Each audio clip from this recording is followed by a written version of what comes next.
Eu não me canso de dizer isso, minha gente. Eu lamento muito quando encontro um cristão que ainda não descobriu isso. Que ainda não se descobriu como um território que Deus habita. Ah, mas se Deus está em mim, por que eu vou à igreja? Você poderia me perguntar. Por que eu preciso ir tão longe, como os muçulmanos, por exemplo, vão a Meca, para fazer um ritual religioso?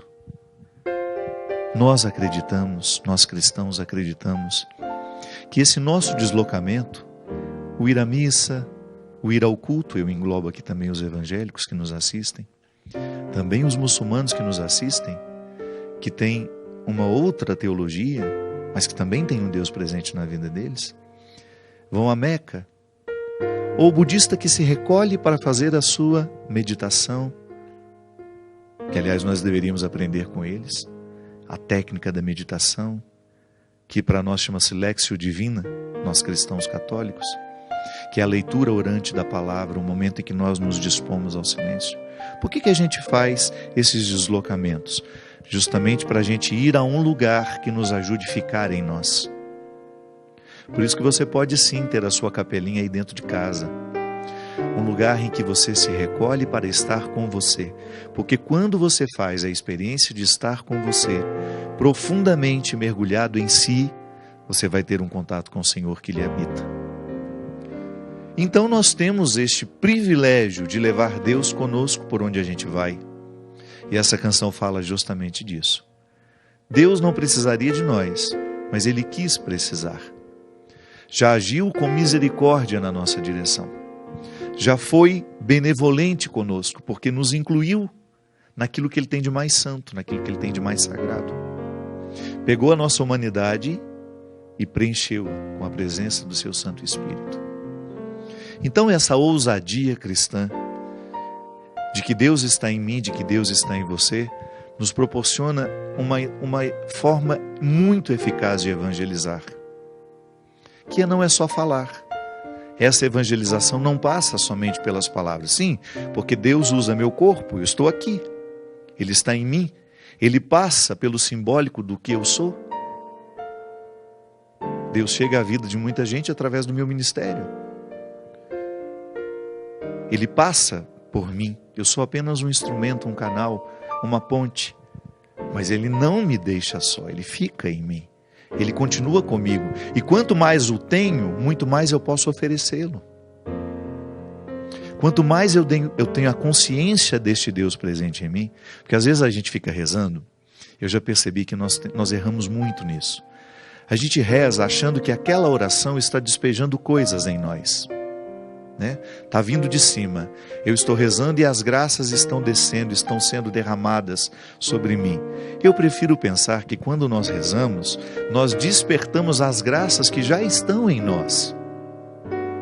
Porque senão dá a impressão de que aquilo que Deus nos deu no batismo e de forma definitiva e irrevogável, os dons que nós recebemos à medida que nós fomos recebendo os sacramentos, eles estão todos dentro de nós, mas às vezes adormecidos. Por exemplo, o meu sacerdócio. Deus não retira de mim. Deus não retira o meu sacerdócio. Mas eu posso viver de um jeito que me faça esquecê-lo. E não é que Deus está deixando de agir em mim. Sou eu que não estou permitindo a sua ação. Porque passa pelo meu esforço. Passa pela minha conscientização. Eu preciso ser consciente que Deus está em mim. Recortes do encontro de Jesus com a samaritana. Aquilo ali é definitivo para esta compreensão que eu estou dizendo, que eu estou partilhando com vocês. Aquela mulher estava angustiada porque ela não tinha mais aonde ir. Ela já estava com um resultado negativo, um saldo muito negativo, um saldo devedor, porque ela não estava feliz.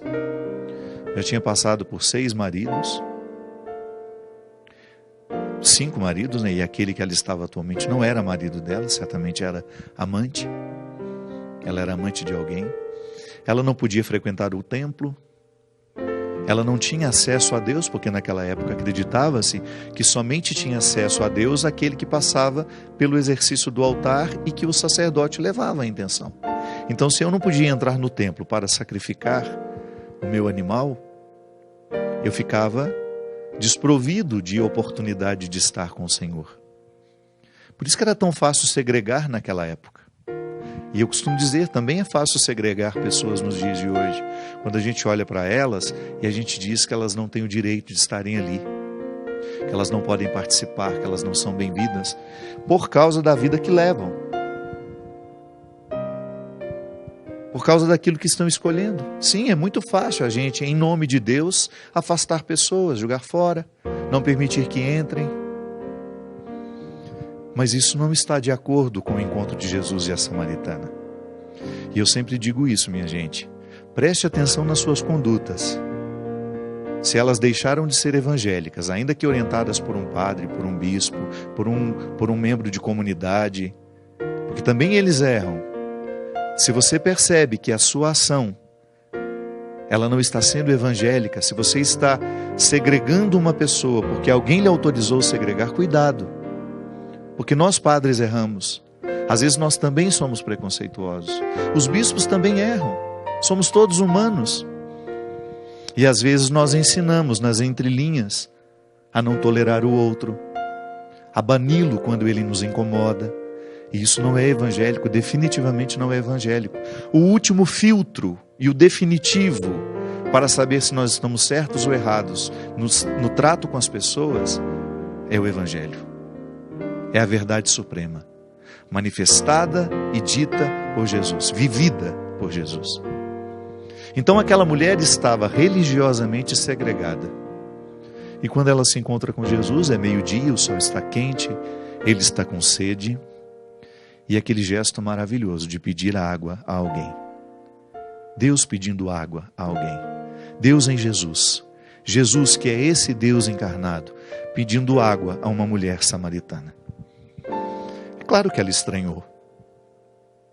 Ele era um homem, ela era uma mulher. Ela era samaritana, ele era um judeu. Como esse homem está me pedindo água? Jesus começou a entrar na vida dessa mulher justamente descumprindo uma regra. Eu não sei se você já teve a oportunidade de ler o livro do rabino Newton Bonder, Alma e Moral. É um livro um pouco difícil porque ele é cheio de construções metafóricas, às vezes muito densas, mas é de uma beleza incalculável. E lá nesse livro ele fala justamente do conflito religioso, de nós quebrarmos a regra e agirmos aos olhos de muito de forma errada, quando nós só queremos acertar. Jesus descumpriu uma regra naquele momento. Conversou com uma samaritana. Deu atenção a uma mulher que era samaritana. Os judeus não se davam com os samaritanos. Mas ele quebra essa regra porque um valor superior estava em jogo. A vida daquela mulher. Ele não veio somente para um pequeno grupo. Ali Jesus começa a mostrar a grandiosidade da sua missão, que chegou até nós, por exemplo. Ele não tinha o direito de reduzir a salvação do mundo a um pequeno grupo de pessoas. Por isso que eu tenho tanta dificuldade, às vezes, com as teologias dos eleitos. Nós somos muito melhores que os outros, nós estamos sendo salvos e vocês não. Quem somos nós para ter acesso ao coração do outro? O meu acesso é sempre marcado pelo meu limite. Nem tudo do outro eu alcanço. Quem sou eu para olhar para um irmão de comunidade e dizer que eu tenho mais Deus no meu coração do que ele? Isso não se mede com a régua. As nossas medidas não alcançam o quanto que de Deus está no outro, mas a nossa alma percebe. A nossa alma percebe sobretudo quando nós o percebemos misericordioso. Eu não sei, eu posso estar errado e não gostaria que você errasse comigo. Mas se você me escuta, eu peço sempre a Deus que puna a mim depois, se eu tiver ensinado alguma coisa errada. Mas para mim, o que soa como verdadeiro ao meu coração é: onde não há misericórdia, Deus não está manifestado. Se você quiser saber se o outro é de Deus ou não, é só perceber se há misericórdia. Se o outro é capaz de amar a indigência, se o outro é capaz de se compadecer com o que sofre, se o outro tem a sensibilidade de abraçar o outro, mesmo quando ele não merece ser abraçado, mas ele está necessitado de um abraço, ele está necessitado de reconciliar-se consigo. Eu não estou dizendo que você tem que abrir as portas, escancarar e perder todos os seus princípios daquilo que você já viu que não faz bem a você. Não estou falando disso. Eu estou falando de todas aquelas realidades que Deus só mostra para nós. Sim, porque há muito sofrimento no mundo. Há muitos. Quem me dera ter dinheiro suficiente para curar a fome na Somália, quem me dera tivesse recurso suficiente para ir lá naquele recanto de Moçambique, onde o meu querido amigo Gilberto, da Obra de Maria, trabalha, um lugar esquecido pelo governo, porque é um lugar de conflito, um lugar que o governo não reconhece, e ali há uma pobreza, há uma fome, e a Obra de Maria está lá. Por quê? Porque aquela dor, o Gilberto viu e interpretou como sendo uma dor que ele deveria curar. Sim, Deus nos mostra, pode observar, na vida de tantos sofrimentos, de vez em quando um fica de grandioso diante dos seus olhos, e você percebe, Deus está me dando essa situação para cuidar. Deus está me convocando para eu sê-lo aqui, neste lugar. Deus está me pedindo para vir aqui neste lugar agora. Não é uma dor para o outro curar. Muitos viram, mas eu me compadeci. Minha gente, esse é o termômetro da nossa salvação. É o quanto o nosso cristianismo já nos tornou misericordiosos. O quanto o cristianismo já mexeu no nosso coração, a ponto de nos fazer querer dar ao outro aquilo que de graça nós recebemos dele. Eu sou amado por Deus, eu tenho consciência da sua escolha definitiva por mim. Por que eu também não posso oferecer isso a alguém? Abrir essas consciências para que elas estejam cada vez menos presas nas regras e mais adeptas ao amor, à misericórdia que o Senhor nos mostra através do bom senso. Porque não é para virar uma anarquia, não. O cristianismo não é para anarquizar o mundo. É apenas para nos libertar das regras que nos oprimem. Há muitas regras que nos oprimem e que nos privam de ser de Deus. Inclusive regras religiosas. Tome cuidado, às vezes nós ficamos algemados por regras religiosas, por regras de comunidades religiosas, por regras de assembleias, que foram definidas por assembleias. Se você percebe que essas regras estão tolhindo a sua capacidade de amar e de ser o que você pode ser neste mundo, cuidado. Coloque na mesa. Coloque na mesa. E essa transgressão que Jesus fez naquela tarde, que foi profundamente benéfica para a vida da samaritana, é uma transgressão que nós também precisamos viver. A transgressão do amor e da responsabilidade com o outro. Às vezes nós perdemos um tempo precioso da nossa vida com as regras religiosas e cumprimos fielmente. Não deixei de ir à missa, não deixei de me confessar uma vez por mês, não deixei de fazer as minhas orações diárias, mas deixei de amar. Fiquei acreditando que tudo aquilo que eu estava fazendo pudesse me salvar, quando na verdade há um detalhe de tudo isso que eu faço: o ir à missa, o confessar-se, o fazer jejum, o rezar diariamente. Tudo isso é apenas uma ponte para me fazer amar. Tudo isso é apenas um recurso para me fazer amar. Tudo isso é apenas um lugar onde eu aprendo o que realmente pode me salvar. Porque aquilo que provoca salvação em mim, naturalmente provoca salvação no outro. E aí quais são os frutos dessa misericórdia em nós? A bondade, a paciência, a tolerância. Volto a dizer, não significa que você vai abrir mão do seu ponto de vista. Não significa isso. Significa você dar ao outro o direito de também errar, de estar ali onde ele está, onde ele escolheu ficar. Claro, você pode aconselhar, você pode dizer, mas depois de ter feito tudo isso, só resta amar.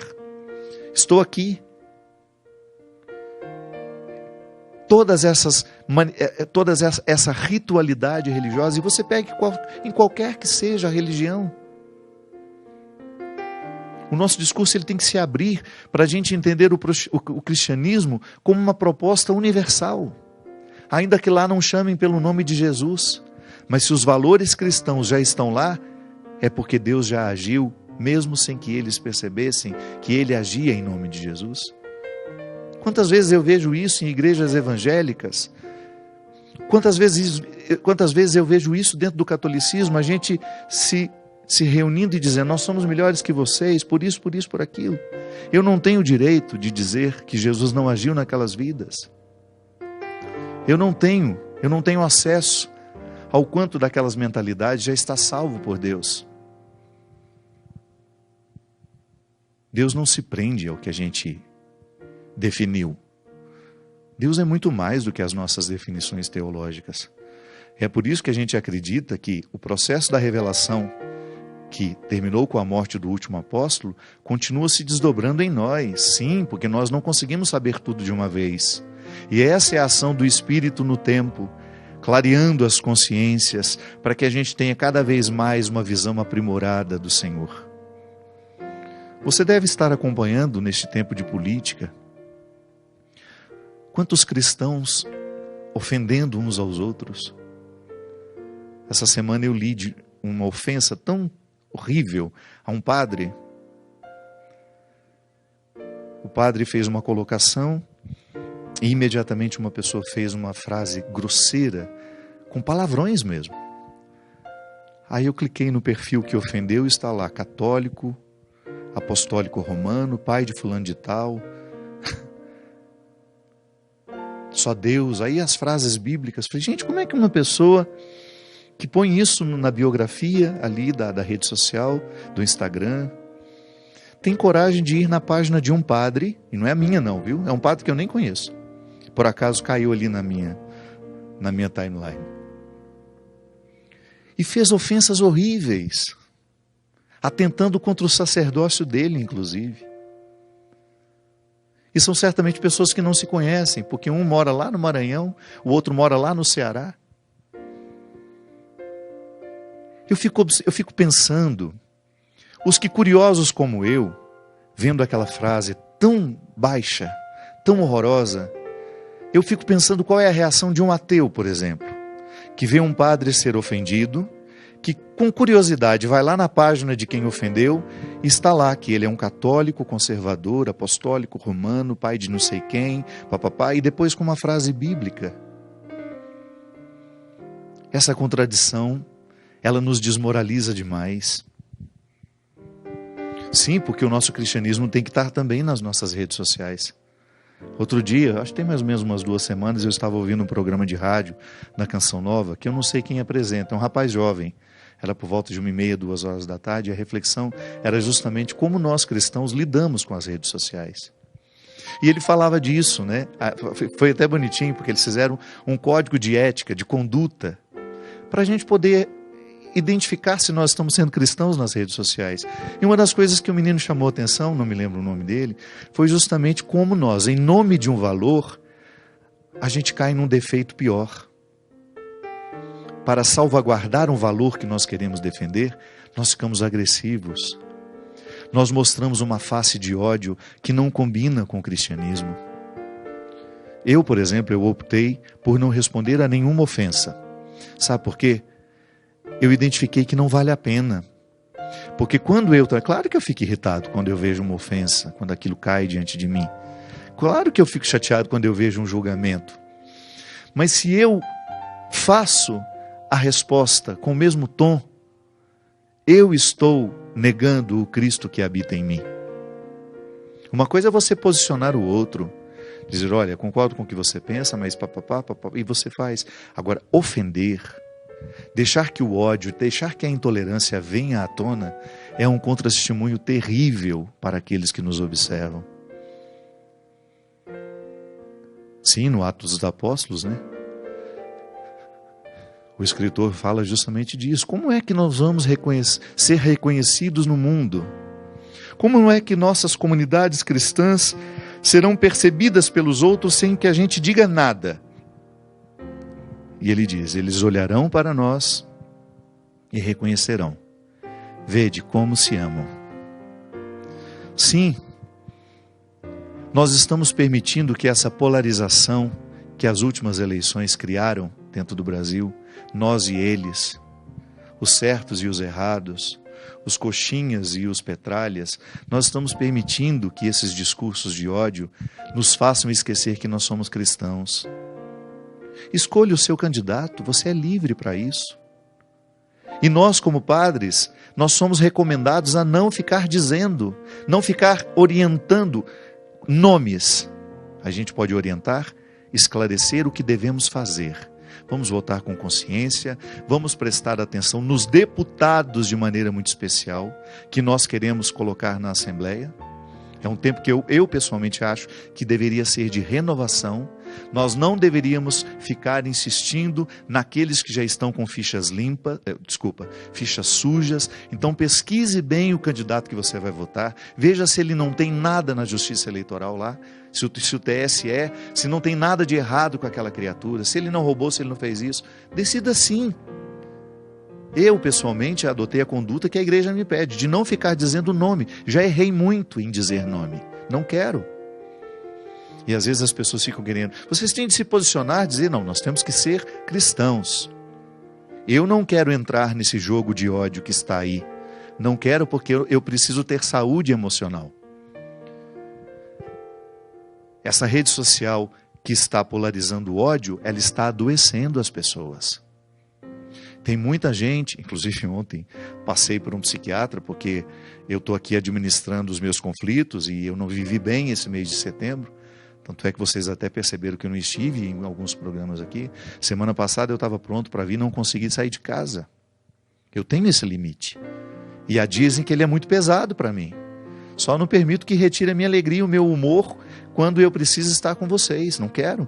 Mas eu sei o que eu tenho penado para dar conta das minhas neuroses. Estou aqui hoje no sacrifício, no esforço, mas faço questão de estar.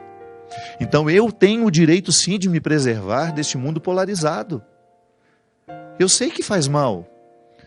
Eu não vou ficar perdendo a minha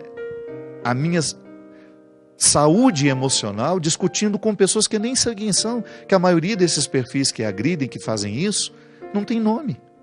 Ou então os que têm são aqueles pais de família, mães de famílias que se dizem cristãs e que se sentem no direito de falar absurdos, inclusive para um sacerdote.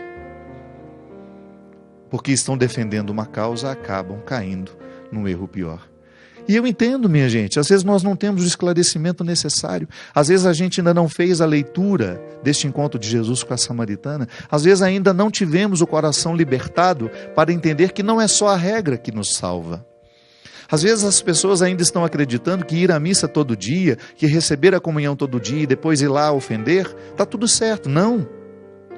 Se a comunhão que eu recebo não modifica o meu jeito de atuar nas minhas redes sociais, eu preciso questionar a minha relação com a Eucaristia.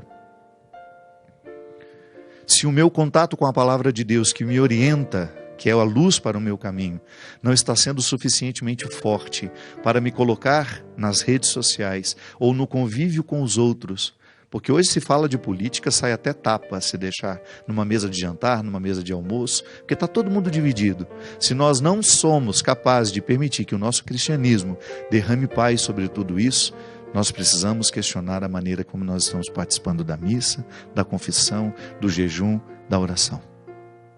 Porque em última instância o que vai nos salvar é o quanto a gente derramou amor pelo mundo afora. Nós vamos para um rápido intervalo e a gente volta já já com o programa Direção Espiritual. Estamos de volta com o programa Direção Espiritual. Muito obrigado a você que nos acompanha. Hoje nós estamos mais uma vez aqui em São Paulo. Muito obrigado a toda a equipe de São Paulo. Obrigado, Daniel, por estar comigo aqui nessa noite. Obrigado a você que nos acompanha, você que nos dá essa feliz oportunidade de fazer esse encontro toda quarta-feira, ou depois no reprise no sábado, e também para quem não dorme de domingo para segunda, à 1h. Muito obrigado a todos que nos acompanham dos outros países, Angola, Moçambique, Portugal, Cabo Verde. Muito obrigado aos que estão esparramados pelo mundo e nos assistem pela internet, ou então depois que vão ver esses vídeos que são muitas vezes multiplicados no YouTube. Muito obrigado pelo carinho. Há um evangelho, minha gente, que eu gosto muito, que é Mateus 25, a partir do versículo 31, que o evangelista faz uma leitura de como nós podemos interpretar essa presença de Deus em nós. Eu falava no início do programa que é uma riqueza que nós não podemos deixar de perceber, porque é a percepção dessa riqueza que faz toda a diferença na maneira como nós nos interpretamos no mundo. Eu até tinha uma pergunta aqui guardada, porque como hoje a Bia não veio, eu não tenho os papeizinhos que as pessoas enviam, eu tenho uma pergunta que eu achei muito interessante, que foi feita já há algum tempo, que é a Andréia Martins, lá de Osasco. Ela fala assim: Padre Fábio, como posso enfrentar o medo que tenho de Deus? Desde muito criança, ouvia que Deus me castiga, que Deus me observa o tempo todo, sobretudo para perceber o que em mim não está bom. E eu ainda não consegui me libertar de tudo isso. E às vezes fico privada de experimentar Deus como uma presença positiva e que me ajuda a viver. Andréia, este é um problema que todos nós enfrentamos. Nós somos frutos, né, de um cristianismo que falou muito de regras. Não é nenhum problema, a gente precisa aprender a regra. Você não tem como educar um filho sem a regra. A regra, ela nos disciplina, ela nos amadurece, ela contribui para o nosso amadurecimento humano. Então, se você faz a experiência de compreender a regra sem perceber os benefícios que a regra lhe traz, dificilmente você vai levá-la muito tempo na vida. Você vai levá-la até enquanto alguém está vigiando. É aquela velha história, a plaquinha no proibido pisar na grama. Que às vezes a gente olha para um lado, olha para o outro e pisa. Agora eu pergunto, na sua casa, no jardim que você cuida, que é fruto do seu trabalho, dos seus recursos, precisa ter plaquinha? Proibido pisar na grama? Proibido arrancar flores? Não. Porque você já estabeleceu uma relação de amor com aquele jardim. Então significa que a regra existe, você continua não pisando na regra, mas você não pisa porque você ama o jardim. O que às vezes nos falta é isso. Dar um passo anterior à regra, que é amar. Ou então pode ser também um passo depois da regra. Eu não sei como isso acontece em cada um de nós. Pode ser diferente. Pode ser que eu tenha mais facilidade de compreender primeiro a regra e depois eu descubro o significado dela e tenho um amor pela regra, pela lei. É igual o celibato. Se um padre fica a vida inteira sofrendo porque ele não pode se casar, é porque ele não descobriu o benefício de não poder se casar. Não é verdade? Eu, Padre Fábio, não me casei e descobri o benefício de não ser um homem casado. Porque eu tenho uma liberdade de ir e vir, de mudar a minha vida a qualquer momento. Eu sou um homem casado. Eu não sou um homem casado. Eu não tenho que tomar as minhas decisões pensando em muitas outras pessoas. Um homem que é casado, ele vai pensar as suas decisões sempre a partir da esposa, dos filhos, dos agregados. Então esse despojamento que Jesus nos sugeriu em não se casar é justamente um benefício que eu percebo no meu exercício, no exercício do meu ministério sacerdotal. E eu não fico por aí reclamando que eu não me casei, mesmo porque eu poderia ter me casado. Eu não tinha obrigação de ser padre. Eu escolhi livremente ser padre e depois que fiquei padre, percebi quais eram as regras que eu precisava amar. Porque se eu não amo as regras, eu vou ficar infeliz, isso vai me adoecer. É igual agora, por exemplo, tenho enfrentado nos últimos 2 anos esses conflitos que geraram em mim o pânico, uma espécie de depressão. O que é isso? Vem de onde? De uma rotina mal vivida. E eu fiquei muito feliz quando eu identifiquei que não era o ser padre que me felicita. Não, é aquilo que eu faço com o ser padre. É tudo aquilo que gira em torno do meu ser padre, o cansaço que essa estrada me trouxe, esses 20 anos de estrada, esses 20 anos de contato com o povo, de trabalho intenso, esses 15 anos de programa de direção espiritual, o excesso de eventos. Eu já tive meses na minha vida em que eu fazia 20, 25 shows. Isso não é possível. Um ser humano não aguenta isso. Então eu identifico que continuo sendo feliz sendo padre, mas eu não estou sendo feliz fazendo tudo isso que eu faço, porque é muita coisa. Eu preciso ter uma ordem, eu preciso organizar essas atividades para que eu continue tendo saúde, disposição para fazer o que eu preciso fazer. Então, quando a gente diminui a agenda, para de fazer isso, para de fazer aquilo, você contribui para que você ame a regra. Então, André, às vezes nós ficamos muito presos à regra e não entendemos que essa regra, ela precisa ser amada. E para ser amada, ela precisa ser modificada sempre, para que no nosso coração ela fique atualizada. Sim, é possível a gente amar a regra, ficando atento a ela, para que ela não vire um peso para nós. Descobrindo os benefícios da regra. E alterar as peças do jogo sempre que você perceber que você está mais debaixo da regra do que do amor. Eu preciso amar a regra, eu preciso amar o meu ser padre. Então, para isso, eu preciso ficar atento à forma como eu sou padre. Este texto fala justamente do juízo final. E ele vai nos ensinar que é preciso, para viver a salvação, é preciso ter descoberto Deus pelo caminho. Andei por estradas e lá encontrei Deus. E onde eu encontrei? É o que o texto fala. Quando o Filho do Homem vier em sua glória, acompanhado de todos os anjos, ele se assentará em seu trono glorioso. Começa com uma linguagem escatológica, de fim do mundo, de Deus presente neste trono. Todas as nações da terra serão reunidas diante dele, e ele separará uns dos outros, assim como o pastor separa as ovelhas dos cabritos, e colocará as ovelhas à sua direita e os cabritos à sua esquerda. Eu sempre compreendo que este texto também me sugere pensar que o meu julgamento será diante de Deus, eu e ele. Morri e estou ali, diante do Senhor. E é de dentro de mim que ele vai separar esses cabritos e as ovelhas. As ovelhas, tudo aquilo que de bom eu produzi. Os cabritos, tudo aquilo que não foi tão bom assim. Então, o rei dirá aos que estiverem à sua direita: vinde, benditos do meu Pai, recebei em herança o reino que o meu Pai vos preparou desde a criação do mundo. Eu quero muito que tudo aquilo que eu tenha vivido na vida me dê o direito de ouvir isso. E não é Deus que vai dizer, sou eu mesmo. É a minha consciência que será plenamente clarificada, sem dúvidas, se eu mereço ou não estar com o Senhor. Pois eu estava com fome e me destes de comer, estava com sede e me destes de beber. Eu era forasteiro e me recebeste em casa, estava nu e me vestistes, doente e cuidastes de mim, na prisão e fostes me visitar-me. Então os justos lhe perguntarão: Senhor, quando foi que te vimos com fome e te demos de comer, com sede e te demos de beber?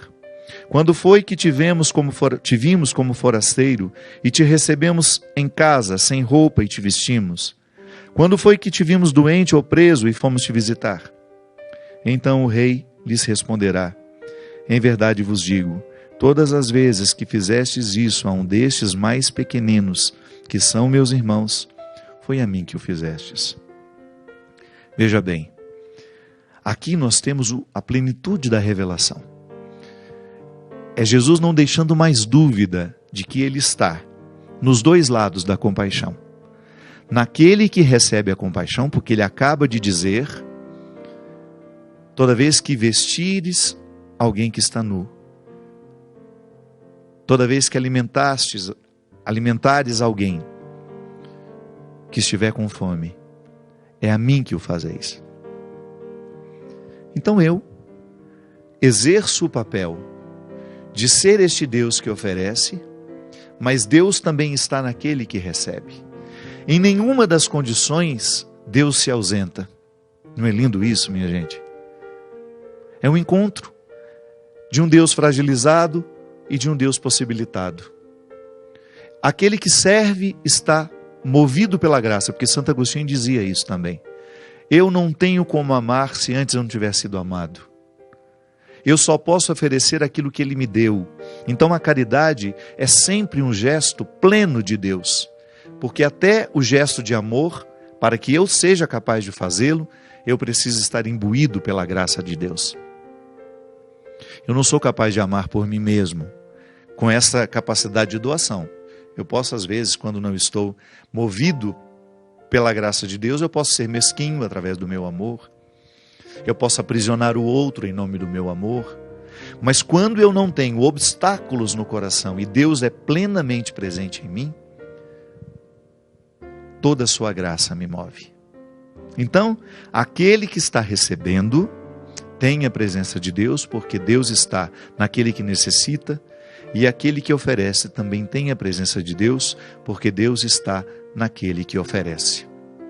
Aí depois ele continua o texto dizendo quando foi que ele não foi visitado, quando foi que ele não foi vestido, quando ele não foi amado, quando ele não foi alimentado. Justamente quando nós nos negamos a fazer a parte deste milagre. É aquilo que eu dizia. Às vezes você tem contato com um sofrimento que Deus gostaria que você cuidasse, e você passa e vai embora. Você finge que não viu. Você perdeu a oportunidade de ser visitado pela misericórdia. Você perdeu a oportunidade de trazer para fora a capacidade de amar que Deus lhe deu. Aí você poderia, padre, mas eu acho que você recebeu mais do que eu. Não, nós recebemos em partes iguais. Deus foi muito justo na hora que distribuiu a capacidade de amar. É que às vezes, no percurso da nossa história humana, pelos traumas que nós vamos vivendo, nós vamos ficando travados. Sim, quantas pessoas não são capazes de amar porque não foram amadas corretamente? Ou porque foram vítimas do abandono? É por isso que a gente precisa viver terapeuticamente. Não há uma maneira mais inteligente de viver que essa. Eu vivo me curando. Vivo descobrindo por que eu sou tão egoísta. Por que eu sou tão apegado às minhas coisas? Por que eu acumulo com tanta facilidade, mesmo sabendo que o Daniel está necessitado de camisas, eu tenho 40 e não sou capaz de ir lá no meu guarda-roupa, tirar 10 e falar, Daniel, não é justo eu ficar com 40 e você sem nenhuma. Depois pego mais um tanto de camisa e levo para alguém que eu sei que está necessitado. Por que às vezes a gente acumula tanto? Porque a gente não teve na infância. Eu estou falando de mim, viu? Estou falando de outra pessoa, não. Quando a gente tem uma infância muito regrada, ou até mesmo com escassez, no meu caso, eu tive momentos na minha vida em que a gente comia arroz, feijão e taioba, já contei isso muitas vezes. E olho para isso sem rancor. Continuo adorando taioba. Se lá em casa eu chegar hoje e tiver arroz, feijão e taioba, não me importo não. Mas eu posso comprar outras coisas. Eu não tenho arroz, feijão e taioba porque não posso comprar outras coisas. Eu tenho arroz, feijão e taioba porque eu gosto e quero comer só aquilo. Agora é muito triste, minha gente, quando uma pessoa passa por uma vida de restrições. Essas restrições deixam marcas profundas na vida das pessoas. E pode ser que depois que ela tenha condições financeiras, que ela tenha vencido aquela pobreza extrema, porque estudou, porque trabalhou, ela ainda continue agindo como se fosse uma criança pobre, incapaz de dividir, incapaz de perceber que ela não precisa acumular, que não faz sentido acumular. Então, quando a gente olha para uma pessoa egoísta, a gente precisa ter um pouco de paciência para identificar por que ela se tornou egoísta. E, inclusive, a gente ter essa percepção. Ter essa percepção. Ontem mesmo, neste encontro com esse psiquiatra que eu tive, ele me perguntava, né, como foi a sua relação com a sua mãe? Eu falei, sempre muito apegado a ela. Eu falei, se isso foi bom ou foi ruim? Eu falei, se foi muito ruim. Porque eu acabava absorvendo todos os sofrimentos da minha mãe numa época em que eu não tinha condições de ser o filho que deveria absorver o sofrimento da mãe. Porque eu tinha apenas 6, 7 anos. Então ver a sua mãe sofrer e você não ter para onde ir, você ter de conviver 24 horas com aquele sofrimento, com aquela angústia, com aquela tristeza, com aquela apreensão. Imagina como fica uma criança, minha gente. O lar ansioso que nós oferecemos aos nossos filhos, o lar barulhento, briguento que nós oferecemos aos nossos filhos, serão dores do futuro. Ou você acha que as pessoas não estão absorvendo o que nós oferecemos a elas? Absorvem sim. Então, quando eu identifico que aquele meu apego com a minha mãe pode ter me impedido de viver muitas coisas, porque me trouxe medo, me trouxe angústia, me trouxe ansiedade, eu preciso reorganizar esse passado dentro de mim. Isso é terapia. Não é reviver, eu não tenho oportunidade de reviver, eu não tenho oportunidade de modificar no passado o que aconteceu, mas eu tenho como modificar na minha percepção hoje, trazendo ao esclarecimento. Eu esclareço para mim. E na hora que aquilo me ocorre, eu ponho este esclarecimento a meu favor.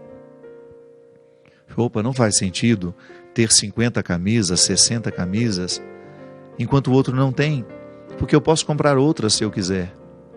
Não faz sentido acumular. Às vezes nós somos egoístas. Por quê?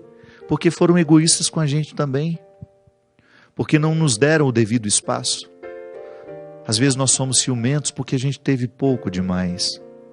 E porque a gente teve muito pouco, a gente se apegou exageradamente àquilo que estava sendo oferecido. E a gente começou a interpretar o outro como uma posse nossa. Traz a luz do esclarecimento. Traga à sua consciência de que você é um território onde Deus precisa agir. Porque se eu sou movido por aquilo que é mesquinho em mim, a parte divina que está aqui não se manifestará. Não é porque Deus não quer, é porque o meu comportamento não proporciona a Ele a oportunidade de agir. Então eu tenho a possibilidade de fazer como Deus, de fazer com Ele e por Ele. São as 3 preposições: por Cristo, com Cristo e em Cristo. É por Ele que faço, é com Ele que faço, é nele que faço. Tenho a plena consciência de que esse amor que me foi dado é para que eu ame, não é para ficar guardado. Eu não posso ser egoísta. E não fique apreensivo. Amor não se acaba. O amor que nós oferecemos, ele é fonte renovável. Quanto mais você ama, mais Deus lhe dá condições de amar. Quanto mais você se doa, mais você vai sentindo-se realizado. Claro, faça com os mesmos critérios que eu estou precisando fazer agora. Reorganize a vida. Às vezes você está se doando e já não está dando mais Deus ao outro, você está dando você mesmo. Por isso o desgaste. Quando eu começo a dar a mim e não a Deus, quando eu começo a dar de mim e não de Deus, eu vou ficando cansado, exaurido. E este erro é muito fácil de cometermos. Então, no exercício desta palavra, tome posse dessa certeza. Deus está em você. E vai lhe dar a oportunidade de visitá-lo no outro que está ao seu lado. No outro que estará no seu caminho. Mas tome posse mesmo. A partir de hoje, comece a recordar sempre de que você é um território onde Deus habita. E você fará maravilhas pelo mundo afora, levando essa consciência. E alertando outros para que eles percebam a mesma coisa. Contando essa novidade, isso é uma boa notícia, né? Em tempo de tanto ódio, você olhar para o outro e falar: olha, você pode derramar amor por onde você passar. Use o seu Twitter, seu Facebook, seu Instagram, seu WhatsApp. Não reproduza o que é ódio. Não reproduza, não. O ódio precisa encontrar em cada coração que ama uma barreira. Vamos repetir isso? O ódio precisa encontrar em cada coração que ama uma barreira. Se chegou para mim aqui no meu celular uma mensagem de ódio, ela vai morrer aqui. Ah, mas o outro vai distribuir. Eu não sou o outro. Por mim, em mim, através de mim, este ódio não irá adiante. Se cada um de nós fizermos isso, a gente minimiza o poder do mal no mundo.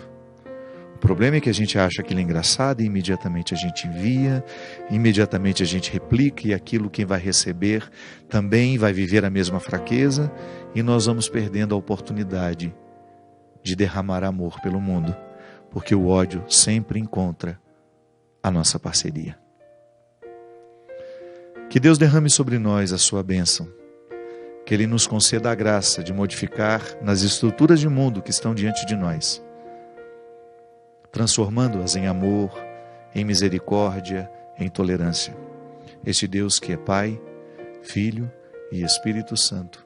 Amém. Muito obrigado.